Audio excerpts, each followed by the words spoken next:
अस्सलाम वालेकुम व्यूअर, उम्मीद है आप तमाम खैरियत से होंगे।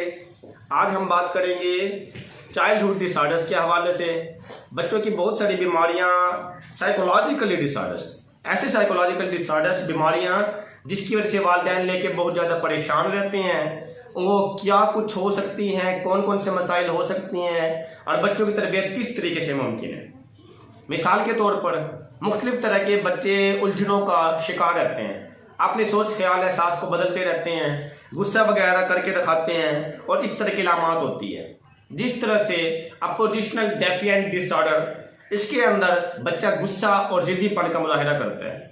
जिस तरह से कंडक्ट डिसऑर्डर, इसके अंदर बच्चा दूसरों के हकूक को मारने की कोशिश करता है।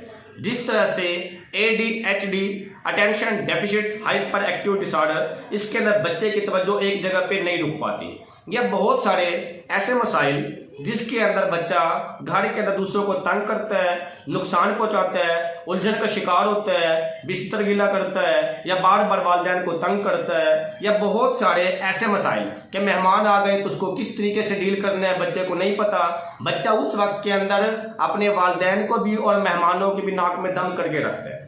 तो ये तमाम तरह मसाइल, ये अक्सर लोग आ जाते हैं कि मेरे बच्चा जिद्दी है, गुस्सा करता है, परेशान करके रखता है, नुकसान करके रखता है। ये कौन कौन से मसाइल हम उसको कैसे डील कर सकते हैं।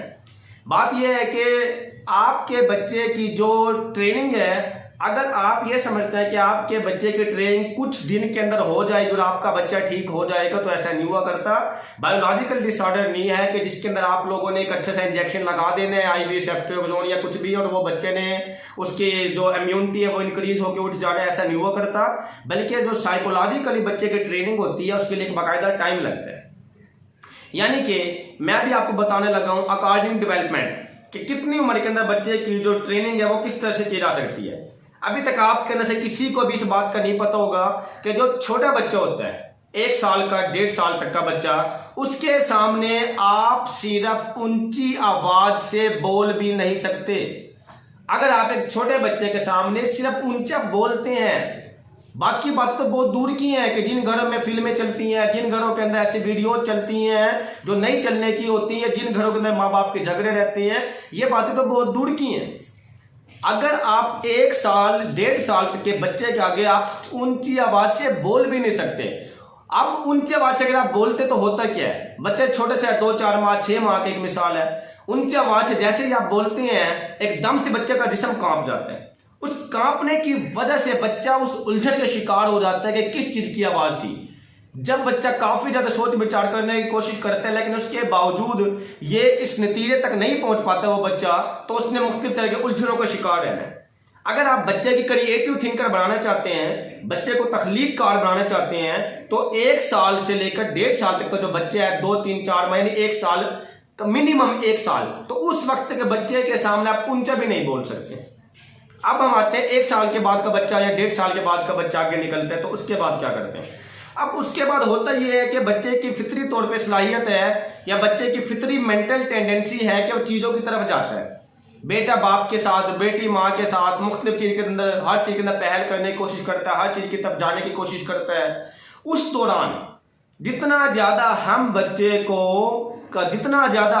को इस दौरान, इस कंडीशन के अंदर बच्चे को अगर हम डांटते हैं, रोकते हैं, मार पिटाई करते हैं, तो बच्चे ने मुख्तलिफ तरह के उलझनों का शिकार होना है।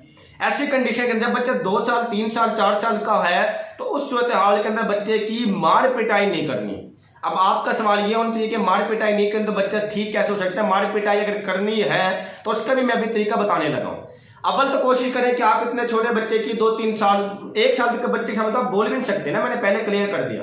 या 1.5 साल तक का बच्चा अमूमी तौर पे वो बच्चे की ट्रेनिंग और डेवलपमेंट पे है। जो बच्चा 2-3-4 साल का है उसके सामने आप उसको डांट ज्यादा आप उसकी मार पिटाई नहीं कर सकते। आपकी उसकी मार पिटाई की वजह से वो बच्चे की जो फीलिंग्स है वो सारी डेवलप हो जानी है। बच्चा हमसे ज्यादा हसासियत रखता है और वो भी चीजें सोचते हैं जिस तरह से हम समझते हैं, सिर्फ हम सोचते हैं। इतनी उम्र के बच्चे को आप लोगों ने डील कैसे करना होता है, उसका डील करने का तरीकाकार ये है कि बच्चे जो करना चाहते उसको करने दें, सिर्फ आपने उसको फॉलो करना है। फॉलो कैसे करना है, आपका बच्चा जहां जा रहा है आप उसके साथ चलना शुरू कर दें, कुछ नहीं होता। अगर वो शरारती है तो शरारती बच्चे ज्यादा लाइक होते हैं, परेशान होने वाली बात नहीं है। अगर वो जिद्दी है तो उसके जिद्दीपन को चेंज करना होता है। अब अगर इतनी उम्र का बच्चा जैसे जो कुछ करता जा रहा है तो आप उसके साथ साथ उसको फॉलो करें, उसको ज्यादा तंग करने की कोशिश ना करें, उसके लिए मारपीट वाली काम ना करें। दूसरा अपने काम क्या करें, जब बच्चे को आपने मारना होता है तो बच्चे को मारने का तरीकाकार ये है, आप बच्चे ने थोड़ा सा खौफ बिठा सकते हैं, और वह खौफ भी सेंस के अंदर कि उनका कोई जेन्युइन केस हो। मिसाल के तौर पे आप दफ्तर का गुस्से की वजह से आप अपने बच्चे को नहीं मार सकते, नहीं तो सारी जिंदगी के लिए बच्चे डिस्टर्ब रहेगा। अगर बच्चे को जेन्युइन केस है तो फिर आप अपने बच्चे को चेंज करें। मिसाल के तौर पर कोई लाइट सी बिल्कुल हल्की फोम वाली जूती लें, उसके साथ एक साथ आप मारें, और बेशक आप 5 साल अगर आप टिका भी देते, लेकिन 2, 3, 4 साल के बच्चे के लिए, 2 साल से कम बच्चे के लिए कोशिश करें कि ये हरकत ना करें। उसके बाद आपने उसको मारना ज्यादा है लेकिन लाइट चीज के साथ, ताकि उसके अंदर सिर्फ खौफ आए, इसके अलावा परेशानी ना आए। और मारना किस तरीके से है कि सिर्फ खौफ की हद तक। और मारना कब है, जब उसकी कोई जेन्युइन गलती है। जेन्युइन गलती क्या होती है, उसने नमाज नहीं पढ़ी, उसने किताब को हाथ लगाया, उसने तालीम के लिए बुक्स नहीं उठाई। इसके अलावा अगर आप बच्चे को मारते हैं, हमारे मुआशरे में क्या मसला है, जहां पे रिवार्ड देना होता है वहां बच्चे को पनिशमेंट देते हैं, जहां पनिशमेंट देनी होती है वहां पे रिवार्ड देते हैं। बच्चा सारी जिंदगी के लिए उलझनों का शिकार हो जाता है, उसके बाद कभी भी अच्छे तरीके से तरबियत हासिल नहीं कर सकता। उसके बाद जब बच्चा स्कूल लेवल का चला जाता है तो उसके अंदर अच्छा प्लेटफॉर्म दे, कैसे आप उसकी घर के ऊपर मॉरल ट्रेनिंग करें, और वालिदैन को चाहिए कि वो कोई एक्स्ट्रा काम ना करे, सिर्फ बच्चे के लिए शुरू से ये पाबंदी लगाएं कि आपने जो स्कूल का काम है या जो आपका होमवर्क है, या अगर वो मदरसे का स्टूडेंट है तो आपने घर पे बैठ कर उतने ही काम को तैयार कर जितना उसका बनता है। तीसरी चीज आपने क्या करनी है वो ये है कि माँ बाप ने बच्चे के सामने कभी भी नेट पे डायरेक्ट, आप लोगों ने कभी भी इंटरनेट पे डायरेक्ट गाने नहीं सुने बच्चे के सामने, कभी बच्चे के सामने टीवी ना रखें जिसकी वजह से बच्चा हर तरह की फिल्में वगैरह देख सके, कभी बच्चे के सामने इस तरह की कॉल्स ना करें, कभी बच्चे के सामने इस तरह की गुफ्तगू ना करें, कभी गालियां ना दें, या कभी भी इस तरह की कोई भी ऐसी बात ना करें कि बच्चे के अंदर वो डेवलप हो।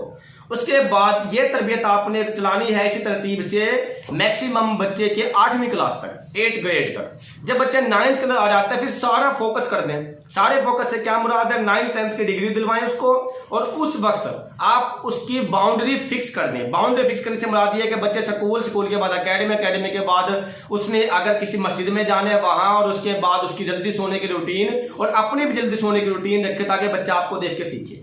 जब इस तरीके से आप मैट्रिक की उसकी तरबियत करते हैं, फुल टाइम बिजी रख के बच्चे को, 8वीं से पहले वाले बच्चे को रिलैक्स रखें। दूसरी अहम चीज, बच्चे को बेसिक लेवल पे सिर्फ इखलाकियात की तरबियत दें। अब अगर एक छोटा बच्चा 2, 3, 4 साल का, उसको सिर्फ इखलाक की तरबियत दें। हमारा जो तालीमी निज़ाम है ये लाड में काले वाला और बाकी निज़ाम कोई नहीं है। हमारा तालीमी निज़ाम सिर्फ 4 तरह के मजमून होते थे, कुरान पाक के, अदब के, हर्फ नहू के, तर्जमा के, तफसीर के, ये सिर्फ मजमून होते थे जिसमें हम इखलाकियात की तरबियत देते थे। तो आप भी छोटे बच्चे को जब ये तरबियत दें तो ऑटोमेटिकली बच्चा आपका शऊर वाला बनेगा। जब बच्चा मैट्रिक और इंटर कर लेते हैं, अगर जो बच्चे दीन को साथ लेके चलते हैं तो वो बच्चे कामयाब हो जाते हैं। आप लोगों ने करना ये है कि आप लोगों ने उस बच्चे के दीन का जो फैक्टर है, नमाज का जो फैक्टर, उसको भी साथ साथ चलाना है। उसके लिए कोशिश ये करने के माँ बाप ने खुद को बदलना, खुद भी तब्दीली लाने की कोशिश करें, और बच्चे के अंदर ऑटोमेटिकली तब्दीली आएगी। जब बच्चा इंटर लेवल से निकलता है, उसका मेडिकल में, उसका इंजीनियरिंग में, बिजनेस के अंदर, लॉ के अंदर, किस जगह पर अगर उसका एडमिशन हो जाता है तो फिर ऑटोमेटिकली वो बच्चा सक्सेसफुल है। इसके बाद की ट्रेनिंग पे मैं कुछ भी नहीं कहूंगा, क्योंकि ट्रेनिंग सिर्फ इससे पहले की होती है। इसलिए अगर आप बच्चे को इस हद तक कंट्रोल कर लेते हैं, इस एज तक कंट्रोल कर लेते हैं, तो इंशाअल्लाह आपका बच्चा हमेशा के लिए कामयाब हो जाएगा। इसलिए आप अपनी पहचान करें, अपनी कदर करें, और अपने साथ साथ बच्चे के एहसास को अपने जैसे ही समझें, उनकी फीलिंग्स को ख्याल करें, उनकी फीलिंग्स को इंपॉर्टेंस दें, तब आपका बच्चा ऑटोमेटिकली एक कामयाब इंसान बनेगा।